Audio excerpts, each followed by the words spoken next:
Para jamaah, bapak-bapak dan ibu-ibu, jamaah Masjid Abu Adnan yang dimuliakan oleh Allah Subhanahu wa taala. Senantiasa kita diparingi sehat walafiat oleh Allah. Istiqomah. Kita.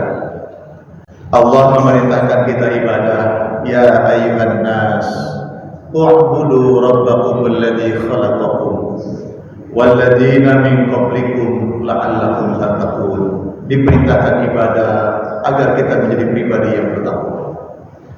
Allah memerintahkan kita puasa, ya ayyuhalladzina amanu kutiba alaikumusiyam kama kutiba alal ladzina min qablikum la'allakum tattaqun. Juga tujuannya agar menjadi pribadi yang bertakwa. Derajat manusia kemudian beriman kepada Allah, lalu menaiki tangga bertakwa kepada Allah. Ini tidak mudah, karena Allah menggunakan la'alla. La'alla itu artinya mudah-mudahan.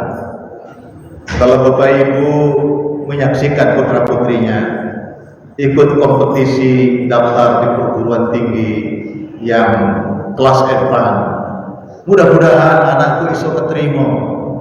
Kan mudah-mudahan itu ada dua, keterima atau tidak. La'allakum tattaqun, mudah-mudahan menjadi pribadi yang bertakwa. Ada kalanya sukses menjadi orang yang bertakwa, ada kalanya gagal menjadi orang yang bertakwa. Tentu harapan ini bila kita jalani dengan kesungguhan, dengan niat karena Allah, semua ibadah itu, mudah-mudahan derajat muttaqin bisa menjadi gelar untuk kita semua. Dan orang yang bertakwa kepada Allah itu adalah orang-orang yang hatinya bersih. At-taqwa hahuna, kata Nabi. Takwa itu di sini, di hati. Makanya kalau orang itu sedang sedih, yang sedih apanya? Hatinya. Orang sedang senang, gembira, yang senang, yang gembira apanya? Hatinya. Maka ketika orang yang bertakwa bersih, yang bersih adalah hatinya. Orang itu kalau hatinya bersih, hatinya baik, insya Allah amalia keseharian akan jadi baik. Itulah ketika Nabi bersabda, inna fil jasadi mudghah, di dalam tubuh manusia ada segumpal daging. In saluhat saluhal jasadu kullu, bila segumpal dagingnya itu baik, maka akan baik seluruhnya tubuhnya itu. Jika segumpal daging itu buruk, maka akan berdampak negatif bagi tubuhnya itu seluruhnya. Ala wahyal qalb, ketahuilah segumpal daging itu adalah hati. Nah, jamaah yang dimuliakan oleh Allah, mengakhiri ibadah Ramadan. Ramadan itu ibaratnya kan bulan ke-9, ibu yang hamil besar bersiap untuk persalinan, kelahiran jabang bayi, gitu kan? Kelahiran jabang bayi masuki bulan ke-10, Ramadan bulan ke-9, maka kita akan memasuki bulan ke-10, disebut Hari Raya Idul Fitri. Maka ketika bulan ke-10 bayinya lahir, maka bayi yang lahir dalam keadaan fitri, bayi yang baru lahir tanpa noda, tanpa dosa, bersih seperti orang yang berada di bulan Ramadan, keluar Idul Fitri bersih hatinya, sebab Allah membersihkannya berkat amal ibadah yang dia lakukan selama bulan Ramadan. Nah, biasanya menjadi tradisi kaum muslimin, jadi kita ini harus memiliki pandangan dari sisi yang lain yang baik. Ada orang memandang itu dari sisi perspektif negatif. Apa ngono ajarane riyoyo kok sepuro-sepuroan, hari raya kok maaf-maafan ono ta dalile. Kan ada begitu. Kita bisa mengambil sisi positif. Kenapa? Ibadah Ramadan hablum minallah, hubungan seorang hamba dengan Allah, diampuni dosa-dosanya oleh Allah.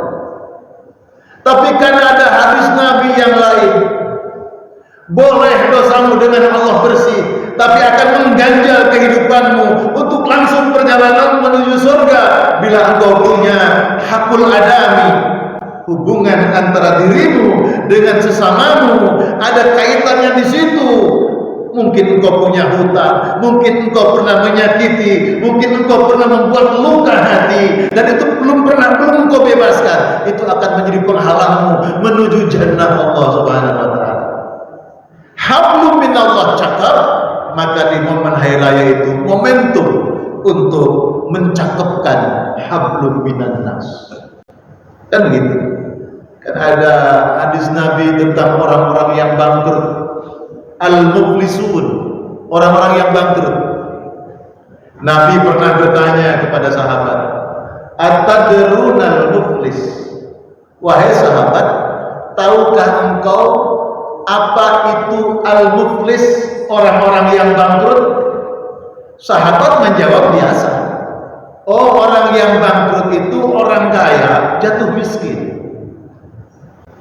Orang yang punya perusahaan, orang yang punya macam-macam, kena dampak mungkin gempa bumi, banjir bandang, habis semua hartanya, habis semua kepemilikannya, dia jatuh bangkrut. Itu adalah orang-orang al-muflis. Kata Nabi, bukan itu yang dimaksud. Yang disebut dengan al-muflis adalah orang yang besok di hari akhirat datang kepada Allah dengan pahala salatnya, di ahli salat, datang dengan pahala puasanya, ahli puasa, datang dengan amalan-amalan ibadah yang lainnya, dengan membawa pahala yang banyak, tetapi dia memiliki tabungan hakul adami dengan sesamanya yang belum dia bebaskan. Maka semua amalan-amalan pahala yang dia miliki itu habis semuanya untuk dibayarkan kepada orang yang menjadi tanggungannya. Makanya jamaah yang dimuliakan oleh Allah, hal-hal kecil, contoh utang. Berhutang itu, yang berhutang wajib nyatet, bukan yang punya warung yang nyatet. Yang berhutang nyatet. Bahkan catatan hutang diwariskan. Ojo sembunyi-sembunyi. Begitu meninggal dunia, catatannya yang ditinggalin nggak tahu kalau dia punya hutang. Berat sekali tanggungannya. Sebab pada hari akhirat itu akan menagih. Orang yang dihutangi itu akan menagih. Mana kau punya hutang kepada saya?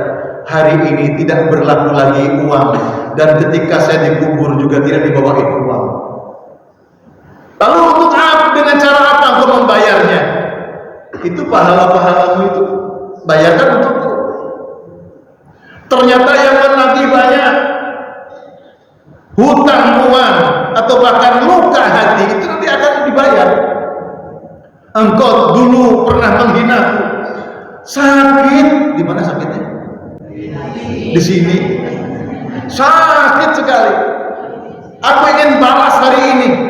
Dengan cara apa balasnya? Engkau punya pahala-pahala ibadah. Kesini, kemari, berikan untuk sampai habis pahalanya. Lalu masih ada yang menagih juga. Belum cukup rasa sakitku, belum cukup engkau telah mengkhianatiku, belum cukup engkau mengambil hakku. Bayarkan. Pahala-pahala ibadahku sudah habis. Dengan cara apa aku membayarnya? Lalu nanti dosa-dosaku hendaklah engkau tanggung. Itu disebut dengan al-muflis, orang-orang yang bangkrut. Nah, mudah-mudahan di momen insya Allah 1 Syawal nanti kita berlebaran, hablum minallahnya cakep, hablum minannasnya cakep. Karena hati kita dididik dengan keimanan kepada Allah Subhanahu